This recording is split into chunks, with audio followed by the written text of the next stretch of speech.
안녕하세요. 저는 올해 27살의 대학원생입니다. 그동안은 눈으로만 다른 분들의 글을 보며 공감하거나 속으로만 의견을 곱씹었는데, 오늘은 제게도 잊기 힘든 일이 생겨 이렇게 용기를 내어 글을 남기게 되었어요. 제 얘기를 어디부터 풀어야 할까 하다가 우선 저희 가족 상황부터 말씀드리는 게 이해에 도움이 될 것 같네요. 저에게는 3살 터울인 친오빠가 있습니다. 30을 간 넘긴 나이인데 성격이 무척 성실하고 한번 마음먹은 일은 끝까지 해내는 스타일이에요. 올해 연말에 결혼을 앞두고 있었고 가족 모두 오빠의 새 출발을 진심으로 축하하며 준비를 돕고 있었습니다. 예비 새언니였던 분은 오빠와 동갑이었는데 처음 인사드렸을 때는 차분하고 단정한 인상이어서 부모님께서도 꽤 마음에 들어 하셨죠. 오빠는 대학 시절부터 줄곧 공무원 시험 준비에 매달렸습니다. 친구들이 졸업 후 취업을 하거나 유학을 떠날 때 오빠는 독서실과 도서관을 전전하며 하루 종일 책과 씨름했죠. 그 시간이 결코 짧지 않았어요. 졸업 후에도 2년 넘게 매달린 끝에 결국 7급 시험에 합격했을 때의 기쁨은 온 가족이 함께 울고 웃으며 나눴던 기억이 아직도 생생합니다. 부모님도 그간의 고생을 다 보셨기에 결혼 소식이 들렸을 때 누구보다 기뻐하셨죠. 예비 새언니에 대해서는 처음에 직업이 교사라고 들었어요. 그래서 저희는 당연히 정규직 교사인 줄 알았죠. 그런데 결혼 준비를 하던 중 우연히 그분이 기간제 교사라는 사실을 알게 되었습니다. 솔직히 말씀드리면 저희 부모님도 이 사실을 아주 최근에야 아셨고요. 여기서 제가 강조하고 싶은 건 기간제 교사라는 직업을 두고 무시하거나 평가절하 하려는 의도가 전혀 없다는 겁니다. 다만 처음부터 알았던 정보와 달랐기 때문에 그 사실을 나중에 알게 되었을 때 느낀 당혹감이 컸다는 거죠. 결혼 이야기가 구체적으로 오가던 시기에 드디어 오빠 여친이 저희 집에 처음으로 인사를 오게 되었습니다. 그날은 가족 모두가 조금은 들뜬 마음으로 준비를 했어요. 부모님은 아들이 선택한 사람이니 무조건 존중해주자는 마음을 이미 굳히신 상태였죠. 전날 밤에는 엄마가 제 방으로 들어오셔서 조심스럽게 말을 꺼내셨습니다. 혹시라도 내가 무심코 던진 말이 상처가 될 수 있으니 말 한마디라도 조심해라 라는 당부였어요. 처음 만남이니만큼 서로 좋은 인상을 주는 게 중요하다고 생각하셨겠죠. 저는 그 말에 고개를 끄덕이며 최대한 따뜻하고 예의 바르게 대하겠다고 약속했습니다. 그날 오빠 여친은 단정한 옷차림에 밝은 표정을 하고 현관문을 열고 들어왔습니다. 첫인상은 솔직히 나쁘지 않았습니다. 웃을 때 입꼬리가 살짝 올라가는 모습이 명랑하고 말투도 경쾌해서 금세 분위기가 부드러워졌죠. 저 역시 이 사람이면 우리 가족과 잘 지낼 수 있겠다는 생각이 들었습니다. 엄마는 직접 끓인 국과 여러 가지 반찬을 상에 올리셨고 아빠는 약간 긴장한 듯 하면서도 묻는 말마다 성심껏 대답해 주셨어요. 그렇게 우리는 웃고 얘기하며 몇 시간 동안 화기애애한 시간을 보냈습니다. 한편 저희 오빠는 결혼 준비 이전까지 줄곧 혼자 살며 직장 생활을 이어왔습니다. 부모님께 금전적으로 손을 벌린 적도 거의 없었죠. 오빠는 워낙 검소하고 자기 관리를 철저히 하는 성격이라 직장 근처의 작은 원룸에서 지내면서도 불편함을 크게 느끼지 않았습니다. 출퇴근도 주로 대중교통을 이용했고 날씨가 좋은 날에는 일부러 걷기도 했다더군요. 아직 차를 장만하지 않은 이유도 꼭 필요하지 않으면 돈을 쓰지 않겠다는 원칙이 때문입니다. 저는 그런 오빠의 생활 태도가 참 대견하다고 생각했어요. 저희 집은 부모님도 그렇고 저와 오빠, 우리 남매 모두 생활이 전반적으로 검소한 편입니다. 불필요한데 돈을 쓰는 걸 싫어하고 꼭 필요할 때만 지출하는 습관이 몸에 배어 있죠.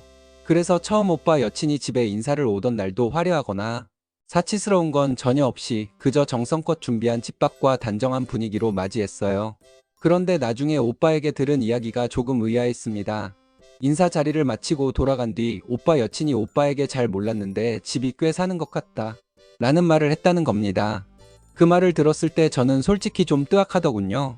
그냥 한번 스쳐 지나가는 감탄이었을 수도 있지만 묘하게 그 안에 다른 뉘앙스가 숨어 있는 것처럼 느껴졌거든요. 그 후 결혼 준비 과정에서 신혼집 이야기가 구체적으로 나오게 됐습니다. 이때 오빠 여친이 먼저 꺼낸 조건이 조금 놀라웠어요. 다름 아니라 신혼집을 강남 쪽 아파트로 하고 싶다는 거였습니다. 저는 속으로 강남이라니 왜 하필 거기지? 하는 생각이 들었죠. 부모님은 결혼할 때 신혼집 전세금을 지원해줄 계획이었지만 이미 마음속으로 정해둔 지원 한도가 있었어요. 그래서 오빠에게도 분명히 말씀하셨죠. 우리가 준비한 금액이 있으니 그 안에서 전세를 얻든지 아니면 조금 더 외곽이더라도 가격이 합리적인 아파트를 사든지 해라 라고요. 부모님은 아들 부부가 무리 없이 생활하길 바라셨던 거죠. 당시까지만 해도 여자 쪽에서 결혼 준비를 위해 얼마를 해올 생각인지, 어떤 식으로 분담할 건지 전혀 알 수 없는 상황이었습니다. 그저 서로 좋은 마음으로 준비해 나가면 되겠지 하는 기대감이 남아 있었죠. 하지만 강남 아파트라는 조건이 나온 순간 저도 모르게 마음속에 작은 의문이 생기기 시작했습니다. 혹시 결혼을 사랑보다도 생활 수준이나 환경으로 판단하는 건 아닐까? 하는 그런 생각이요. 그런데 들려오는 얘기를 들어보니 그 여자분이 오빠에게 아파트 자가를 꼭 원한다는 말을 은근히, 그리고 꽤 자주 꺼냈다고 하더군요. 한두 번이 아니라 계속 어필을 했다는 걸 생각하면 그냥 희망사항을 말한 게 아니라 사실상 요구에 가까웠던 것 같아요. 심지어 요즘 전셋값이 워낙 비싸니까 거기에 조금만 보태면 자가로 살 수 있다 라는 말까지 덧붙였다더군요. 그 말이 들렸을 때 저는 속으로 그 조금이란 게 과연 어느 정도를 말하는 걸까? 하는 생각부터 들었습니다. 그리고 집을 마련하더라도 가능하면 강남 쪽으로 했으면 좋겠다는 조건도 빼놓지 않았다고 했죠. 오빠는 이 이야기를 부모님께 차마 꺼내지도 못한 채 혼자 마음속으로만 끙끙 앓고 있었던 모양입니다. 성격이 원래 좀 참는 편이라 상대방이 원하거나 기대하는 걸 들어주려고 애쓰는 타입이거든요. 하지만 결혼은 두 사람만의 일이 아니라 양가 가족까지 얽힌 문제인데 이런 중요한 요구를 혼자 감당하고 있었다는 게 저는 참 안쓰럽더라고요. 물론 저희 부모님이 큰 부자는 아니지만 그렇다고 해서 생활이 빠듯한 형편도 아닙니다. 여유는 있는 편이에요. 하지만 저는 이렇게 생각합니다. 설령 저희 부모님이 재벌이라고 해도 자식 결혼할 때 얼마나 보태줄지는 전적으로 부모님의 결정이고 마음이라는 거죠. 부모 재산은 부모의 것이고 그걸 받는 건 당연한 권리가 아니라 어디까지나 감사해야 할 도움이라고 생각해요. 저희 엄마 역시 그 부분에 대해 뚜렷한 생각이 있으셨습니다. 신혼은 전세 정도로 시작해서 빚 없이 출발하는 게 가장 좋다. 둘이 벌면서 조금씩 살림도 늘리고 나중에 형편이 되면 집을 장만하면 된다 는 게 엄마의 철칙이었어요. 오히려 처음부터 너무 큰 집, 비싼 집에서 시작하면 그게 평생 기준이 되어버려 이후의 생활이 더 힘들어진다고 하시더군요. 그리고 솔직히 말해서 요즘 같은 시대에 자식 결혼하면서 서울 아파트 전셋값을 아무 부담 없이 내주는 부모가 얼마나 있겠습니까? 저는 흔치 않다고 봅니다. 그만큼 해주시는 것만 해도 정말 감사해야 하는 일인데 여기에 강남 자가를 조건처럼 내걸었다는 건 솔직히 제 기준에서는 이해하기 힘든 요구였어요. 결국 오빠는 여친에게서 계속된 압박과 잔소리를 견디지 못하고 마지못해 부모님께 그 뜻을 전하게 됐습니다. 처음에 얘기를 들으신 엄마는 의외로 차분한 반응을 보이셨습니다. 그 마음이 왜 없겠니? 누구나 더 좋은 데서 살고 싶지. 라면서 오빠에게 잘 달래서 현실적으로 생각할 수 있게 해봐라 하고 부드럽게 말씀하셨어요. 저는 그 말을 듣고 잠시 안도했지만 사실 속으로는 엄마가 이렇게 넘어갈 분이 아닌데라는 생각도 들었습니다. 그런데 문제는 그 다음이었죠. 오빠가 엄마에게 여친이 그 얘기를 하면서 울고불고 했었다 고 덧붙인 겁니다. 그 순간 제 마음속에 묘한 불안이 스쳤습니다. 저희 엄마는 평소에 굉장히 직설적이고 억울하거나 말이 안 되는 상황을 보면 절대 참지 않는 성격이에요.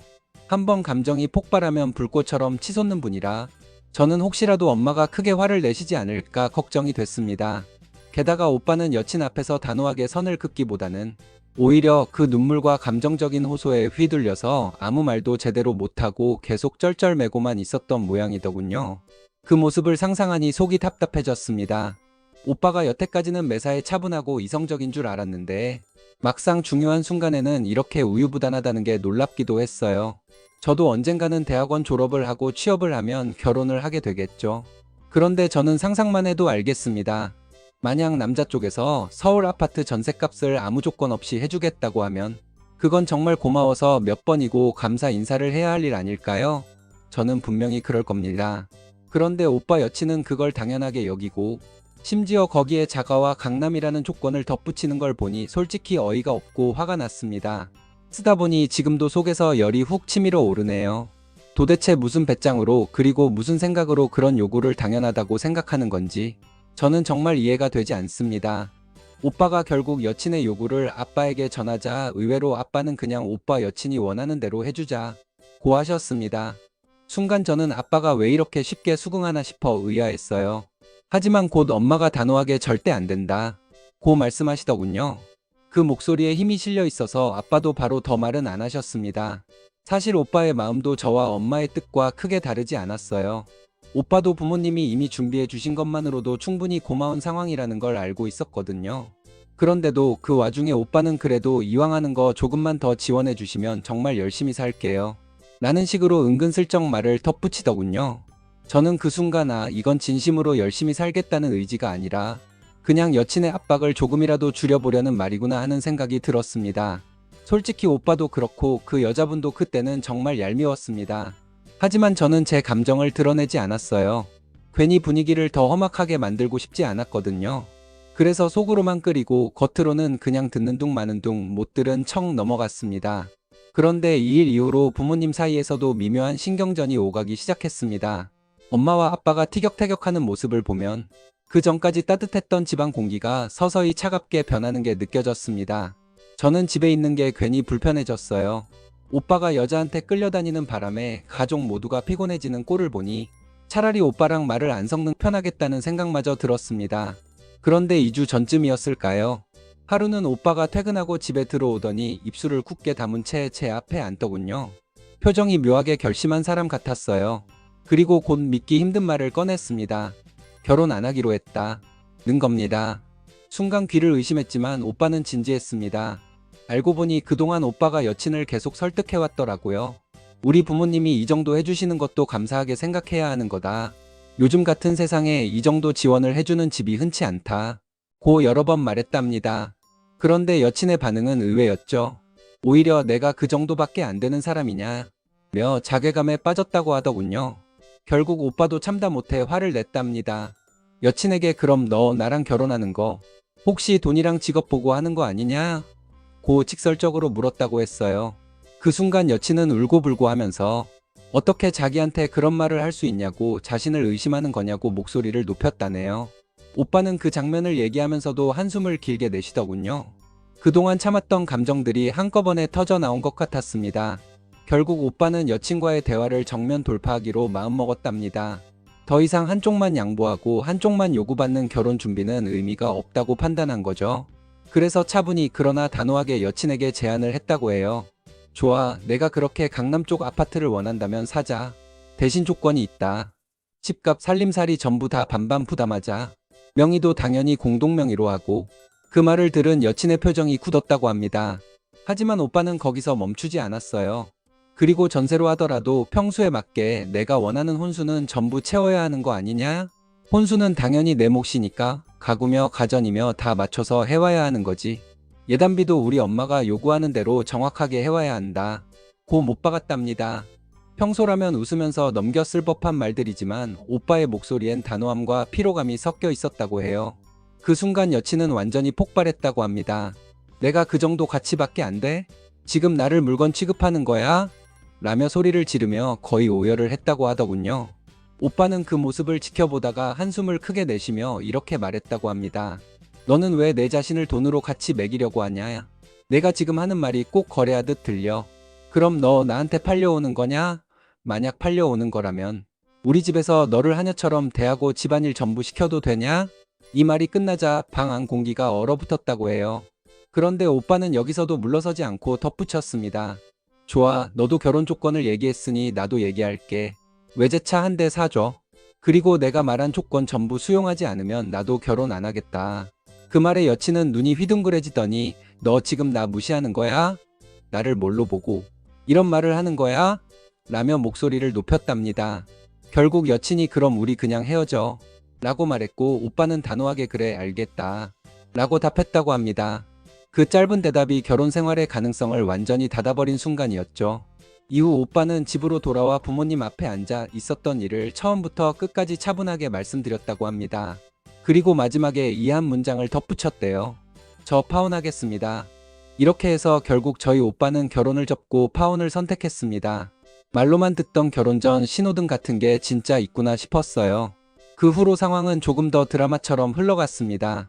오빠 여친은 처음엔 자존심이 상한 듯 연락을 끊더니 며칠 지나지 않아 울며 불며 오빠에게 전화를 걸어 매달렸다고 합니다. 예전 같으면 오빠가 마음이 약해 금방 마음을 풀었을 텐데 이번에는 단호했어요. 전화기 너머로 한 번만 다시 생각해줘. 내가 잘못했어. 앞으로 안 그럴게. 라며 목소리가 떨리던데 오빠는 짧게 이미 끝났어. 나도 다시는 힘들고 싶지 않아. 라고 했다고 하더군요. 그게 안 통했는지 이번엔 저희 엄마에게 전화를 했답니다. 엄마는 의외로 담담하게 받아쳤어요. 우리는 너희가 좋다고 하니까 그동안 너희 뜻에 맞춰 준비해 준 거다. 그러니 너희 둘이 알아서 결정해라. 예전 같으면 엄마가 아들 결혼 깨질까봐 조금은 설득을 해줬을 텐데 이미 여러 차례 요구와 갈등을 지켜본 뒤라 마음이 굳어졌던 것 같습니다. 엄마는 통화를 끊은 뒤 저에게 결혼은 둘이 하는 거지만 그 둘이 맞춰가야 하는 과정에서 너무 무리한 요구가 나오면 오래 못 간다. 라고 조용히 말씀하시더군요. 그리고 며칠 뒤 제 차례가 왔습니다. 오빠 여친에게서 갑작스러운 전화가 걸려왔어요. 처음엔 안 받을까 하다가 혹시 무슨 일인가 싶어 받았죠. 다짜고짜 너 오빠한테 좀 얘기 잘 해줄 수 있니? 나 이번엔 진짜 아무것도 안 바랄게. 앞으로는 오빠 힘들게 하지 않을 거야. 그냥 한 번만 다시 시작하자고 전해줄 수 있니? 라고 하는데 순간 마음이 참 복잡해졌습니다. 그 말이 진심일 수도 있겠지만 이미 여러 번 같은 패턴을 봐온 입장에서는 쉽게 믿기지가 않았거든요. 저는 그냥 알겠어요. 얘기해 볼게요. 라고 짧게 대답했습니다. 하지만 제 마음속에서는 이미 답이 나와 있었어요. 오빠는 확고했습니다. 한 번 무너진 믿음을 단순한 사과로 회복할 수 없다는 걸 이번 일을 통해 깨달은 것 같아요. 지금 와서 잘못을 인정해도 다시 돌아가면 또 똑같을 거다. 그게 사람 습관이거든. 이렇게 말하는 오빠를 보니 저도 모르게 고개가 끄덕여졌습니다. 그동안 순하고 말수 적은 오빠가 이렇게까지 냉정한 면이 있다는 사실이 참 낯설기도 하고 한편으로는 든든하게 느껴지기도 합니다.